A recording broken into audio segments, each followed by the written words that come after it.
चला, index number, निर्देशांक. तुम्हाला आठवतं का रे, आपण 11वीला थोडंसं काहीतरी शिकलो होतो. त्याच्यामध्ये मी असं एकदा म्हटली होती, आधी ऐकून घ्या मग बोला. 11वीला ऑनलाईन घेतलं ना माकडांनो मी तुमचं, असे काय करता. तेव्हा मी तुम्हाला एक शिकवलं होतं बघा, दर 1000 पुरुषांमागे इतक्या स्त्रिया, असे आपण नंबर्स घेतले होते. नवीन जन्माला आलेले बालक आहेत 1000, त्यांच्यापैकी वर्षभरात किती जिवंत राहिले है ना, असे आपण इंडेक्स नंबर, जन्म मृत्यू दर वगैरे हे जे इंडेक्स नंबर होते हे कॅल्क्युलेट कसे करतात यासाठी आपल्याला हा लेसन आहे, निर्देशांक. चला मग काय लगे हसतात बावळट सारखे. निर्देशांकामध्ये बघा त्यांनी काय म्हटलंय, क्रॉस्टन आणि काउडन यांचे दोघांची जी डेफिनेशन होती ती वाचूयात. Index numbers are devices for measuring differences in magnitude of a group of related variables. लय बकवास होती, इकडची वाचूयात. An index number is statistical measure designed to show changes in variable or group of variables with the reference of time, geographical location and other characteristics such as income and profession. ही पण गेली माझ्या डोक्यावरनं. चला वरती जाऊ आपण, मी तुम्हाला सांगते तिथे येऊ. हा आपण हे बघा इंट्रोडक्शन मध्ये जा, तिथे बघा इंट्रोडक्शन मध्ये. Index numbers are one of the most use statistical tool in the economic. सांख्यिकीय साधन आहे ते आपल्या अर्थव्यवस्थेत वापरलं जाणारं. Okay. An index number is a device to measure changes in economic variables over a period of time. सगळ्यात best इसको लर्न करने का.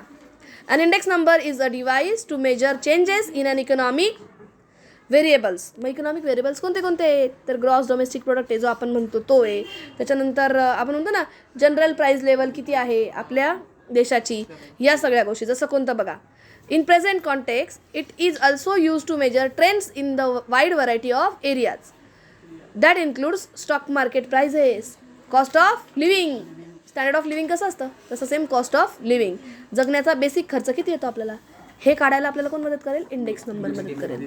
इंडस्ट्रीयल अँड ॲग्रिकल्चरल प्रोडक्शन, आपल्या देशातलं शेतीचं किंवा औद्योगिक असं जे प्रोडक्शन असतं, उत्पादन असतं, ते सहसा किती येतं, वर्षाचं किती असतं, हे कॅल्क्युलेट करायला कोण मदत करतं, इंडेक्स नंबर, निर्देशांक मदत करतो. Changes in import and export, किती प्रमाणामध्ये आयात आणि निर्यात झाली, यात किती बदल झाले, हे सगळे आपण कशाच्या थ्रू अभ्यास करतो, इंडेक्स नंबरच्या साह्याने, म्हणजे निर्देशांकाच्या साह्याने. निर्देशांक म्हणजे थोडक्यात काय रे, आकडेवारी गोळा करणं आणि त्याच्यावरनं कम्पॅरिझन्स करणं, याला आपण म्हणतो निर्देशांक. मग आता निर्देशांकाचे त्यांनी आपल्याला वैशिष्ट्य दिलेले आहेत बघा, काय काय वैशिष्ट्य आहेत. मग यांची वैशिष्ट्य पण दिलेत त्यांनी आपल्याला इंडेक्स नंबरचे. आपण सगळे शिकून झालो होतो, आता त्यांना पुन्हा आठवायचं आहे आणि आपल्याला लक्षातच ठेवायचं आहे. ओके.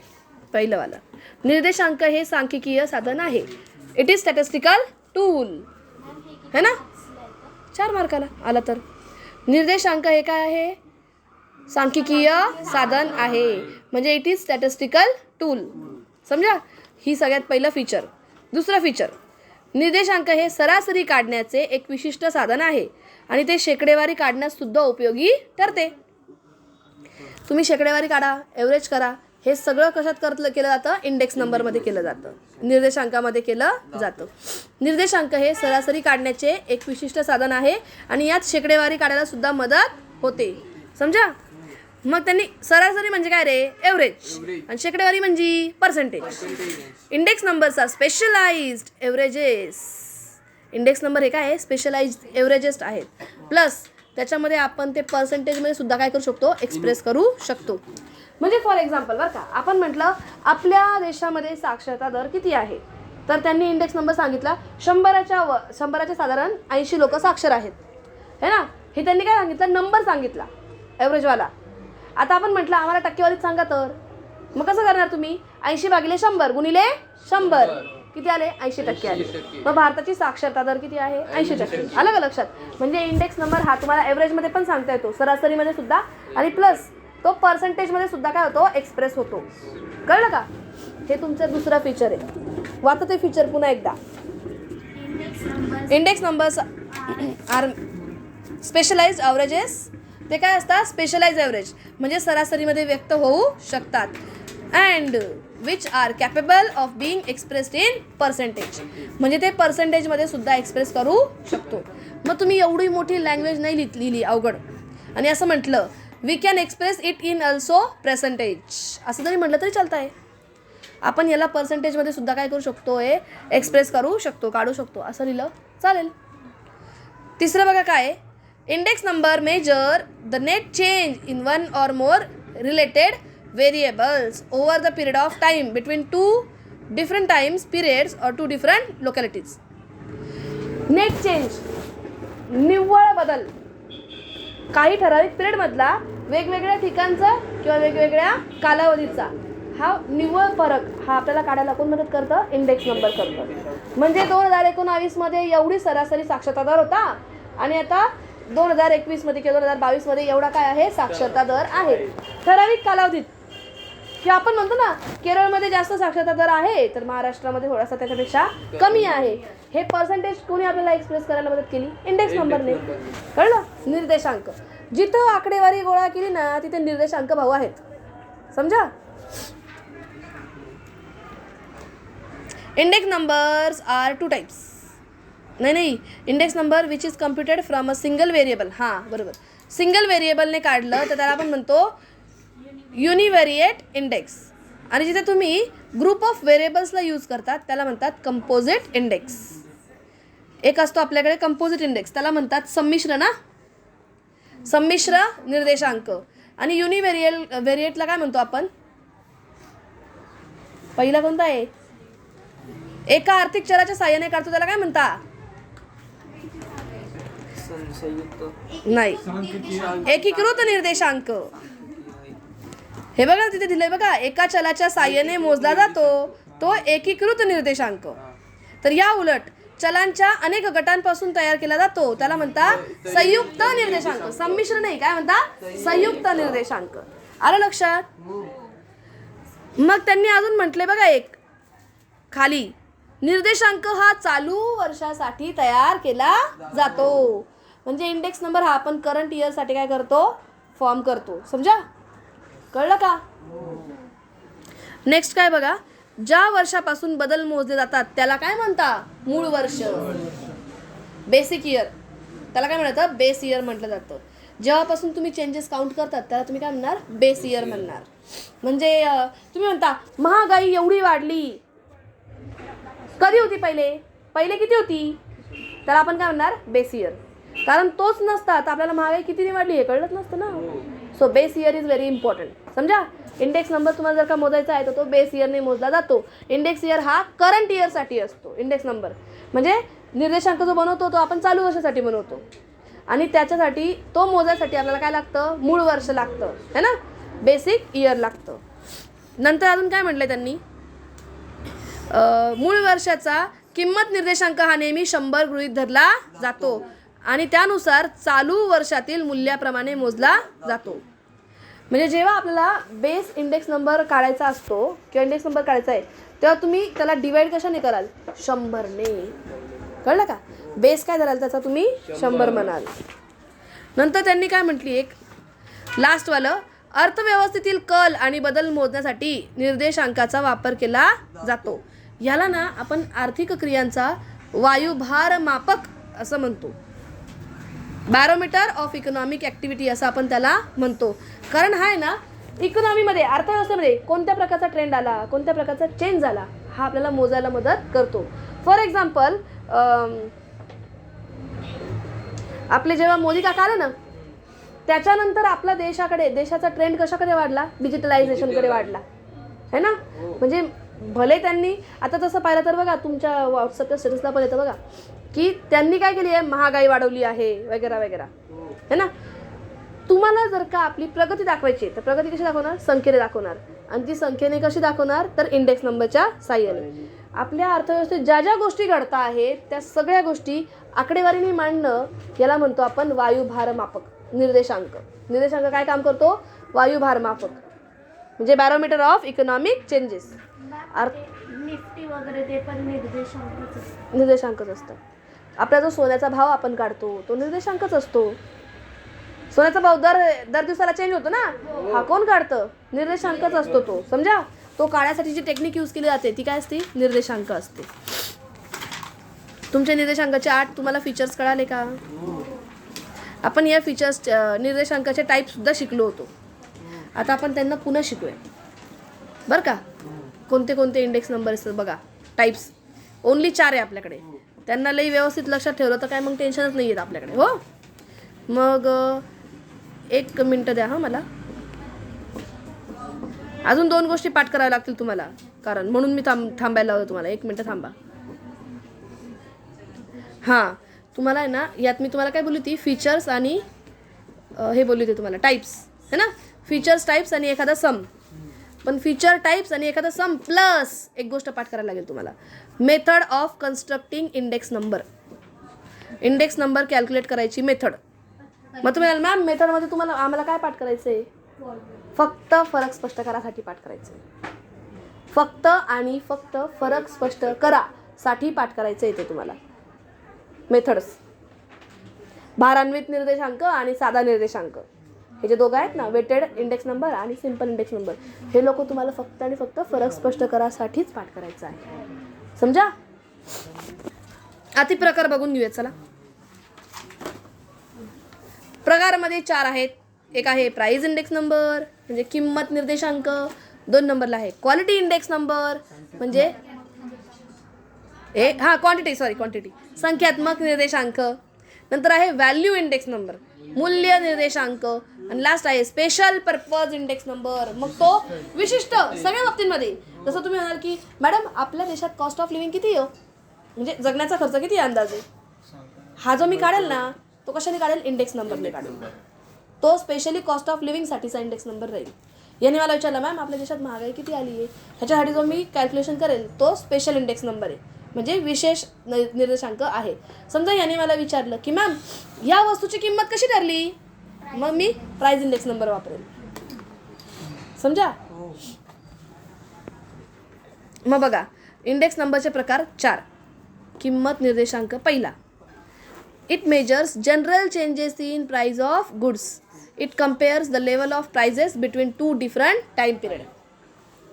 वस्तूची किंमत 2 वेगवेगळ्या टाईम पिरियडमध्ये हे मोजण्याचं काम कोण करतो? Price index number. म्हणजे हे तर आपण चालता बोलता बी करतो. आपण म्हणतो आम्ही बॅग पहिली विकत घ्यायला जायचो, 100 रुपयात भारी येऊन जायची. आता 200, 300, 400 रुपये भरायला लागतात.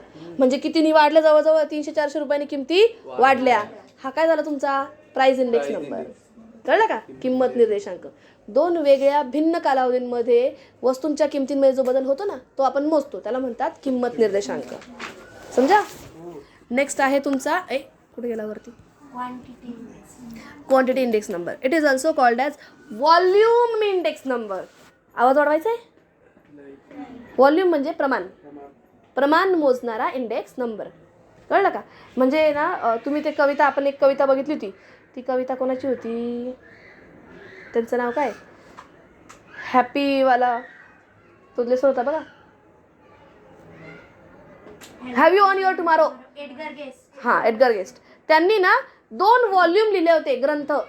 आत्मचरित्राचे 2 ग्रंथ लिहिले होते त्यांनी. व्हॉल्यूम लिहिले होते. म्हणजे काय खरंच मोठं प्रमाण असं काही होतं का? संख्या होती ती, पण संख्या म्हणाल त्यांनी वापरलं volume. Volume index number. It measures changes in level of output, physical volume of production in economy. For example, changes in agricultural production, industrial production over the period of time. म्हणजे थोडक्यात काय रे, तर किती संख्येने बदल झालेला आहे हे तुम्हाला एखाद्या गोष्टीमध्ये बघायचं असेल तर तुम्ही काय करतात? क्वांटिटी इंडेक्स नंबर कॅल्क्युलेट करतात.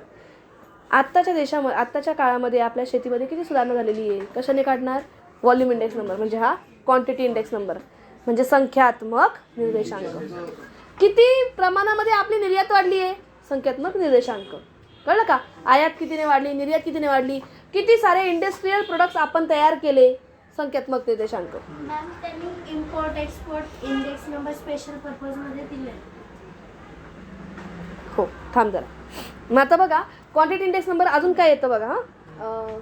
बेटा मला विसरून टाकलं तू. काय सांगणार तिथेच विसरलो. आठवलं का सांगते. नेक्स्ट बघा व्हॅल्यू इंडेक्स नंबर. आता व्हॅल्यू कशी काढतात पहिले हे सांगा मला. आपण नाही का काल माझ्या नोट्सची व्हॅल्यू काढली होती है ना. काय केलं होतं सगळ्यात पहिले 100 रुपये इंटू किती मुलं आहे माझ्याकडे 27 मुलं आहे म्हणजे 100 गुणले 27 तर किती आली आपली व्हॅल्यू 27 आली है ना.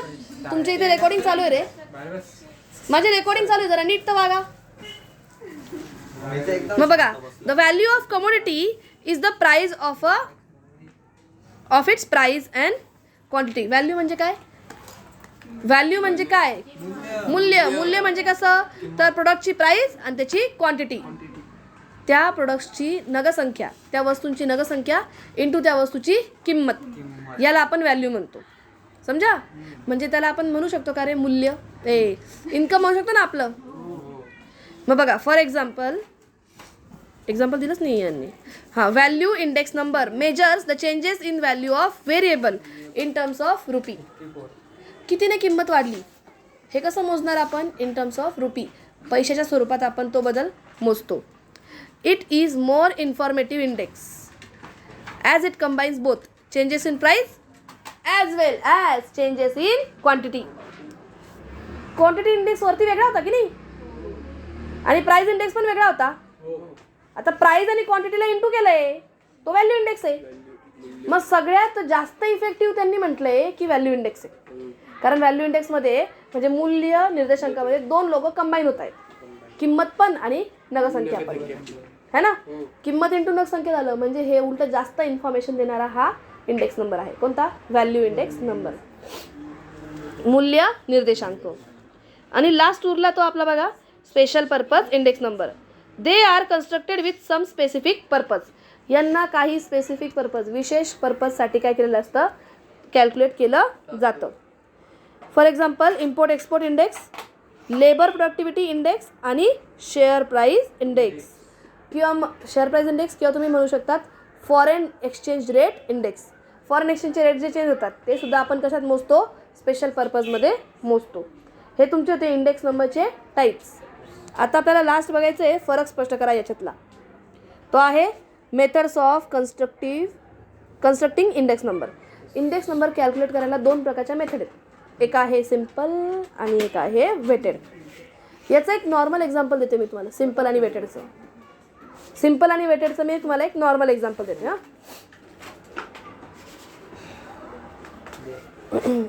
हो ना 2 मिनटं शांत राहशील.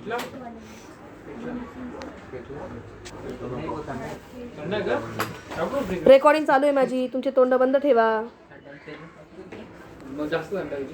तोंड बंद.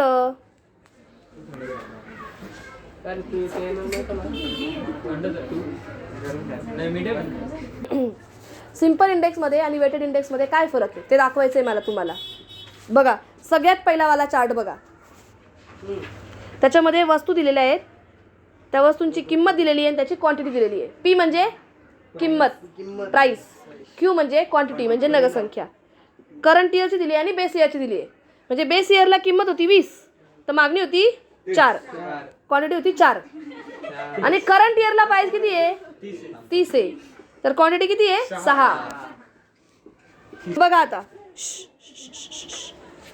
यांनी इंडेक्स नंबर तुम्हाला जेव्हा वेटेडने काढायला लावलाय ना वेटेडने कसा काढलाय बघा खाली दाखवलंय. तिथे खालीच काढून दाखवलंय तुमच्या इथे बाजूला आणि इथे खाली कसा काढून दाखवलाय बघा. तर बेस इयर दिलेला आहे करंट इयर दिलाय सगळ्यांना खाली उतरवलं आधी उदाहरणामध्ये आणि नंतर त्यांना गुणाकार केला. वेटेड म्हटलंय ना म्हणून त्यांनी काय केलं 20 गुणिले 4 किती आले रे तेव्हा तिथे बेस इयरच्या बाजूला कॉर्नर लिहिलेले. करंट इयरच्या बाजूला एक कॉलम आहे बघा. करंट इयरच्या बाजूला 2 कॉलम आहेत. त्यातला पहिला आहे बेस इयरचा गुणाकार आणि दुसरा आहे करंट इयरचा गुणाकार. बेस इयरचा गुणाकार किती आहे 20 गुणिले 4 120. नंतर खाली बघा 10 गुणिले 5 100 नाही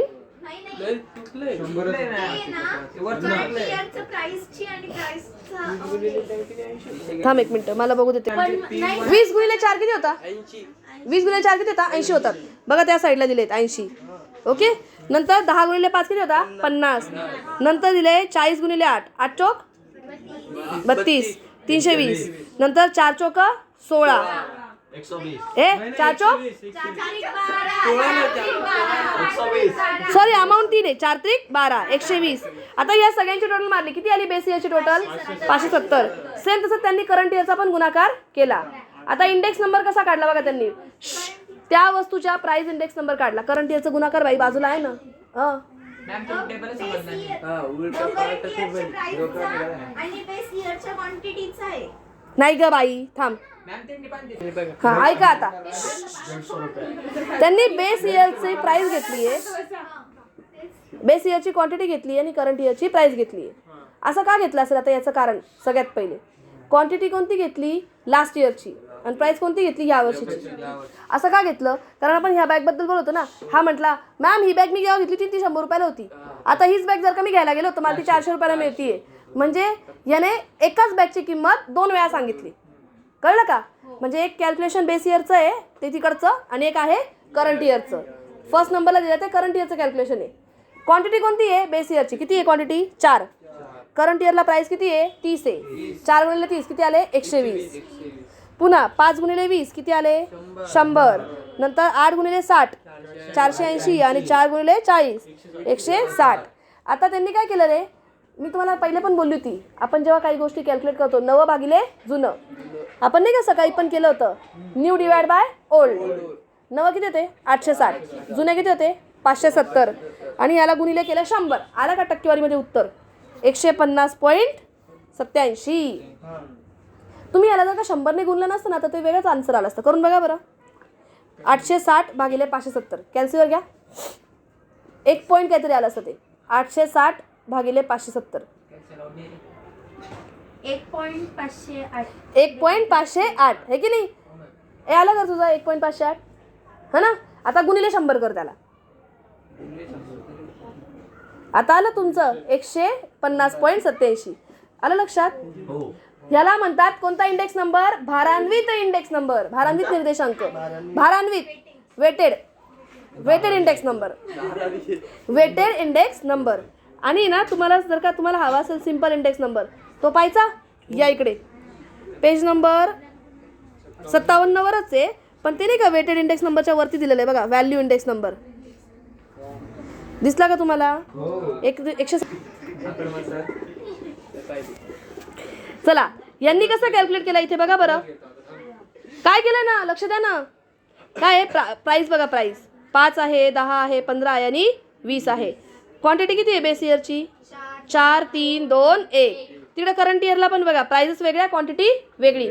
यांनी डायरेक्ट गुणाकार केले. कसे केले डायरेक्ट गुणाकार. करंट इयर बेस इयर इकडचं तिकडचं घेत बसले का ते नाही.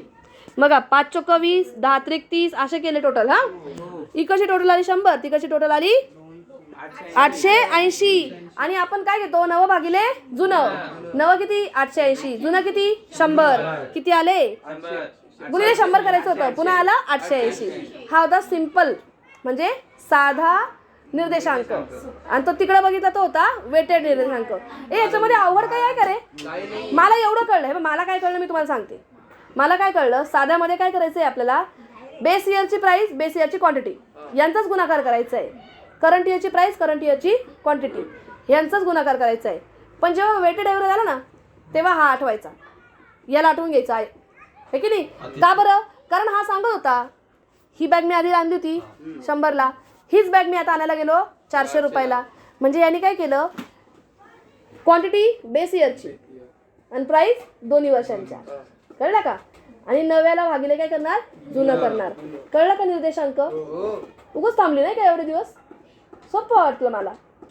आपण ना क्वेश्चन पेपर मधला एक सोडवू याच्यावर इंडेक्स नंबर समजा. चला रेकॉर्डिंगच राहून गेली. ऐका पुन्हा. राष्ट्रीय उत्पन्न जेव्हा मी तुम्हाला शिकवलं ना तेव्हा राष्ट्रीय उत्पन्नात 2 गोष्टी सांगायच्या राहिल्या होत्या रिकाम्या जागा जोडायसाठी येणाऱ्या गोष्टी. सगळ्यात पहिले तर national income is composite major. राष्ट्रीय उत्पन्न हे एकत्रित मापक आहे. आणि दुसरं म्हणजे कोण मोजतं रे सध्याच्या काळामध्ये, तर CSO सेंट्रल स्टॅटिस्टिकल ऑर्गनायझेशन म्हणजे केंद्रीय सांख्यिकीय संघटना है ना. हे 2 गोष्टी महत्त्वाच्या. मग राष्ट्रीय उत्पन्न म्हणजे काय, तर राष्ट्रीय उत्पन्न म्हणजे एका आर्थिक वर्षात, सुरुवातच आर्थिक वर्षापासून करायची, एका आर्थिक वर्षात देशाच्या अर्थव्यवस्थेत उत्पादित झालेल्या सर्व वस्तू आणि सेवांची बाजार भावानुसार केलेली गणना, त्याला म्हणायचं राष्ट्रीय उत्पन्न.